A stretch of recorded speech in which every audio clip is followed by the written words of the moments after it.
Hello guys, welcome back to our channel. We are so excited to have you again. Following President Muhammadu Buhari's statement that he will not allow a repeat of the NSAS protest again in Nigeria because of the aftermath of the event, Nigerians have rented social media space to aid their opinion, and many are berating the president for clamping down on peaceful protesters, while other issues like insurgency, kidnapping, and the raids continue to plague the nation. And as some activists also from different quarters and from different organizations have also spoken out about the fact that the president is trying to trample on the fundamental human rights of Nigerians and also the tenet of democracy. Now, according to the news, human rights activists have told the Nigerian government not to criminalize peaceful protests by citizens calling for good governance. They described the plan by security agents to clamp down on NSAS protesters on Wednesday in Abuja as an attempt to subvert democratic tenets in the country. According to the convener, Coalition in Defense of Nigerian Democracy and Constitution, Ariyo Dare Atoye, who spoke with Nigerian media on Wednesday, says that NSAS protesters had the right to return to the street to protest. He condemned the undue persecutions of participants and members of the NSAS movement by the government with indiscriminate arrest and freezing of bank accounts. He said, "We have not seen any commitment on the part of the government, and they must take these demands seriously. The NSAS protesters have every justification to return to the street. We have recorded situations where people have been unfairly treated and government is not responding, and they are not going out, and they are going after protesters one hour after the other. It is possible that NSAS people are coming out to show solidarity with their brothers and sisters who have been unduly profiled and been prosecuted by the government. They have every legitimate reason, as guaranteed by the Constitution of Federal Republic of Nigeria, to start protests, to organize rally when they so deem fit. They have right to assemble and make their demands and tell government to stop persecution of their colleagues." Atoye said some decision recently made by the government, coupled with the increment in the pump price of petrol, were enough to trigger another round of protests. He therefore called President Muhammadu Buhari to call the security agencies, particularly the police, to order to stop the trade against unarmed citizens and allow the peaceful protest to hold. Another activist and member of Bring Back Our Girls movement, Ms. Maureen Kabrick, berated the government for attempting to stifle the civil space, adding that protest was not a crime. She said that protest was a constitutional guaranteed right of citizens all over the world, and any attempt to criminalize it would be resisted by Nigerians. She said the truth of the matter is that protest is not a crime and people are free to protest for anything as long as they remain peaceful. This democracy that we have today, some people actually died for it, while some of them were jailed just for us to have democracy. It is only tyrant and the politic government that are afraid of protests. The government have nothing to fear or to hide. Government who communicates and articulate its stance on issue clearly to the citizen have nothing to worry about. For people to come out and protest, it is their freedom as guaranteed in the Constitution. The president we have today was on the street several times. So president have been said, so don't let us take ourselves back to the back days. Protest is a right and no one can criminalize it, even all over the world. The NSAS protesters have rights. If they want to come back to the street, no one should stop them from expressing themselves. I don't see any sincerity on the part of the government. They have never been an administration that can be trusted. A lot of reactions by Nigerians, which I'll still read it out to you. And This one says, I won't allow repeat of any such protest in Nigeria. Okay, sorry.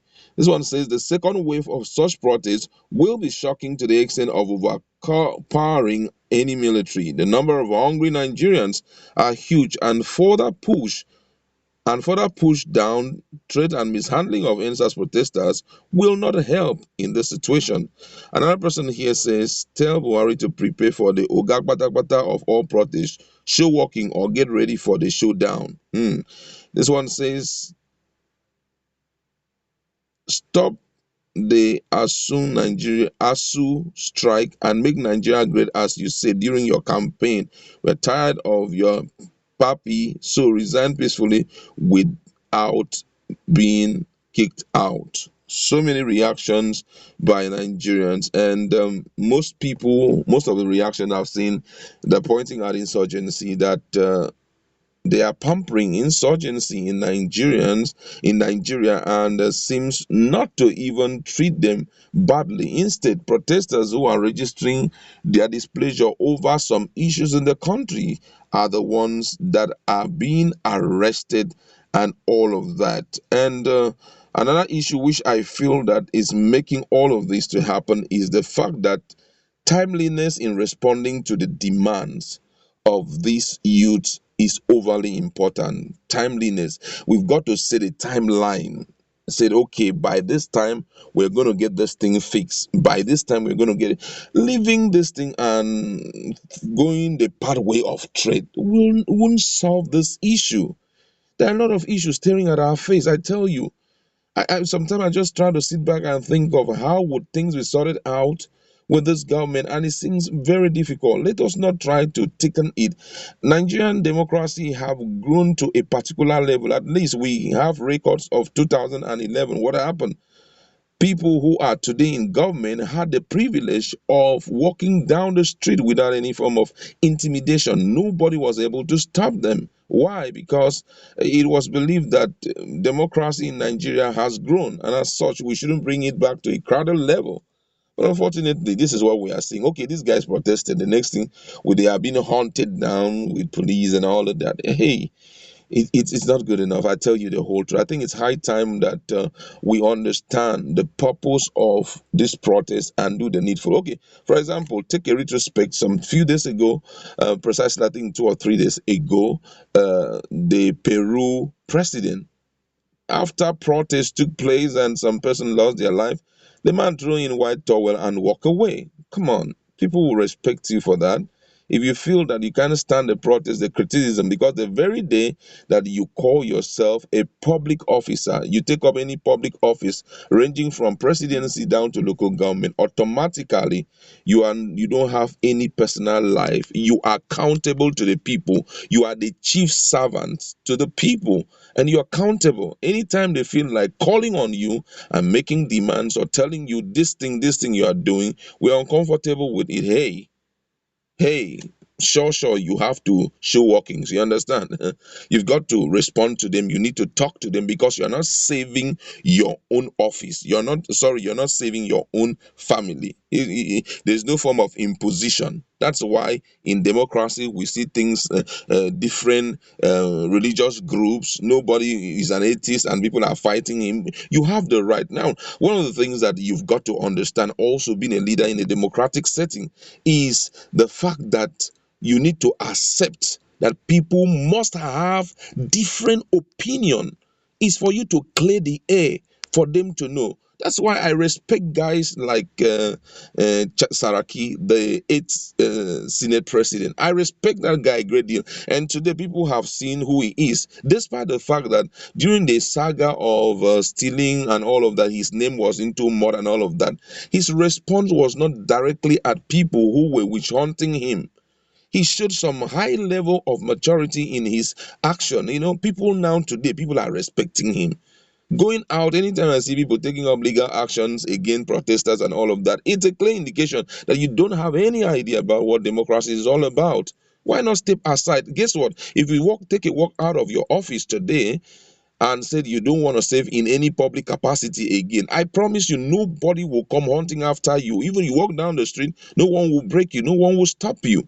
So if you're uncomfortable with what is going on and you feel that you shouldn't be accountable to the people, why not take a walk, brother? Than for us to begin to do things that will set a precedent that other people will leverage on and which will continually drag us backward. It's absolutely not right. But however, reactions have come in from activists, from Nigerians, from different quarters, and they have aid their mind. What do you have to say about the president's statement that he will no more tolerate any form of NSAS protest? Is it because of how riotous it was, or how violent the aftermath of it was, or do you think that is just a way to trade on the right